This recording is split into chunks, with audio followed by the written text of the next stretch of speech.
বিশ্ব বাণিজ্যের ৮০%-ও বেশি পরিচালিত হয় সমুদ্রপথে। তাই সাগরপথে ব্যাঘাত ঘটলে একদিকে বাড়ে পণ্য পরিবহন খরচ, অন্যদিকে বিঘ্নিত হয় সরবরাহ। জ্বালানি তেল পরিবহনের জন্য বিশ্বের সবচেয়ে গুরুত্বপূর্ণ ৩৯ কিলোমিটার দীর্ঘ হরমুজ প্রণালী। বিশ্বের মোট জ্বালানির ৬/১ অংশ এবং তরলীকৃত প্রাকৃতিক গ্যাসের ৩/১ অংশ এই প্রণালী দিয়ে পরিবহন করা হয়। ইরানের বিরুদ্ধে যুক্তরাষ্ট্র ইসরায়েলের যুদ্ধ শুরুর পর হরমুজ প্রণালী দিয়ে জ্বালানি সরবরাহ কমেছে প্রায় ২০%। কয়েকদিনের ব্যবধানে বিশ্বব্যাপী তেলের দাম বেড়েছে ২৫%-এর বেশি। মধ্যপ্রাচ্য ও এশিয়ার বেশিরভাগ দেশ অপরিশোধিত তেলের বাণিজ্যের জন্য হরমুজ প্রণালীর উপর নির্ভরশীল। Hire Google TV. Smart living powered by Homey AI.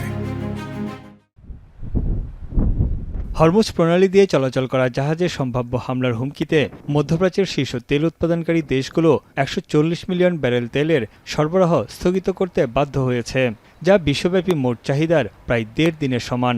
এরই মধ্যে জ্বালানির অপচয় রোধে মধ্যপ্রাচ্যের অনেক দেশ তেল উৎপাদন কমিয়ে দিয়েছে। সতর্কতামূলক ব্যবস্থা হিসেবে তেল উৎপাদনে কাটছাঁটের ঘোষণা দেয় কুয়েতের প্রধান জাতীয় তেল কোম্পানি।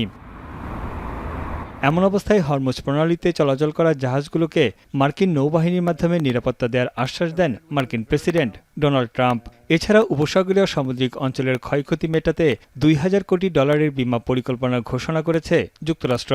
তবে জেপি মর্গানের পূর্বাভাস, উপসাগরীয় অঞ্চলে চলাচলকারী ট্যাঙ্কারগুলোর জন্য $৩০,০০০ কোটি বীমা কভারেজ প্রয়োজন। এদিকে মার্কিন ট্রেজারি সেক্রেটারি স্কট বেসেট জানিয়েছেন, রাশিয়ার তেলের উপর থেকে আরও বড় পরিসরে নিষেধাজ্ঞা প্রত্যাহারের পরিকল্পনা করছে যুক্তরাষ্ট্র। তবে বিশেষজ্ঞদের মতে চলমান সংঘাত বন্ধ না হলে লাগাম টেনে ধরা যাবে না তেলের দামে। Really, I think a lot of it is expected as the Strait of Hormuz basically closed down and the inventories built up, that you would just constantly see an increase in price. যুদ্ধ শুরুর পর Hormuz প্রণালীর দুই প্রান্তে আটকা পড়েছে জ্বালানি ও পণ্যবাহী কয়েকশো জাহাজ। তানভীর চানি, এখন বিশ্ব।